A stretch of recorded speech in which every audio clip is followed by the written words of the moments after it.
Hi అండి.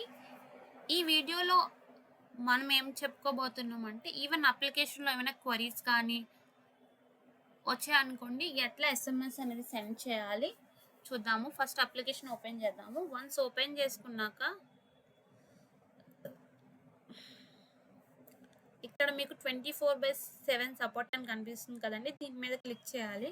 Once click చేశాక మనకి ఇట్లా పేజ్ వస్తుందనమాట. యాడ్ కస్టమర్ సపోర్ట్ అని చెప్పి. సో ఇక్కడ మీకు యాడ్ క్వరీ బటన్ కనిపిస్తుంది కదండి, దీని మీద క్లిక్ చేయాలి. వన్స్ క్లిక్ చేశాక యాడ్ కస్టమర్ సపోర్ట్ అని చెప్పి ఒక పేజ్కి మనల్ని నావిగేట్ చేస్తుంది అనమాట. ఇక్కడ వచ్చి మనకి ఏ ఇష్యూ ఉందో రాయొచ్చు అనమాట. Select issue, app issue, operation issue, tech issue select చేసుకోవాలి. నేను యాప్ ఇష్యూ ఇస్తున్నా. సబ్జెక్ట్ అంటే మీకు దేనిలో ప్రాబ్లం వచ్చింది, ఏ మాడ్యూల్ అని ఇచ్చారు, నేను వచ్చి స్టేషనరీ ఇస్తున్నా. డిస్క్రిప్షన్ నాట్ వర్కింగ్ ప్రాపర్లీ అని చెప్పిస్తున్నా.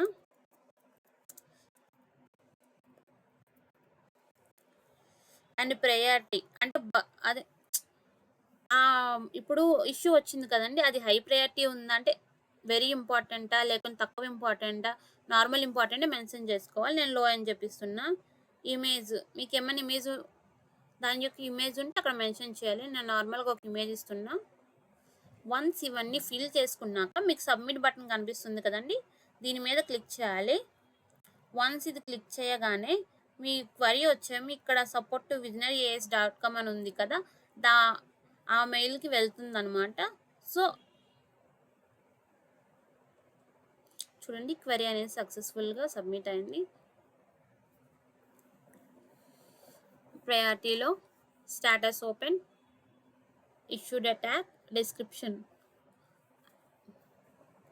సో ఈ విధంగా మనం ఒక క్వరీ అనేది కస్టమర్ సపోర్ట్కి పంపించుకోవచ్చు అనమాట. వాళ్ళు ఇది చూసి మనకి రెస్పాన్స్ అయ్యి ఇష్యూని వచ్చి రెక్టిఫై చేస్తారు. అప్పుడు స్టేటస్ అనేది మారుతుంది. ఇదిగోండి, ఇది ఆల్ డ్రాప్ డౌన్ బార్ అనమాట. ఇక్కడ లో అంటే లో పెడితే లో బగ్స్ వస్తాయి, లేదా లో క్వరీస్ వస్తాయి. మీడియం పెడితే మీడియం క్వరీస్ వస్తాయి, హై పెడితే హై క్వరీస్ వస్తాయి. నేను లో ఒకటే క్రియేట్ చేశాను కాబట్టి ఇప్పుడు నాకు లో క్వరీస్ వస్తున్నాయి. ఈ విధంగా మన అప్లికేషన్లో ఏదైనా ఇష్యూ ఉంటే అది కస్టమర్ సపోర్ట్కి మనం మెసేజ్ అనేది సెండ్ చేయొచ్చు.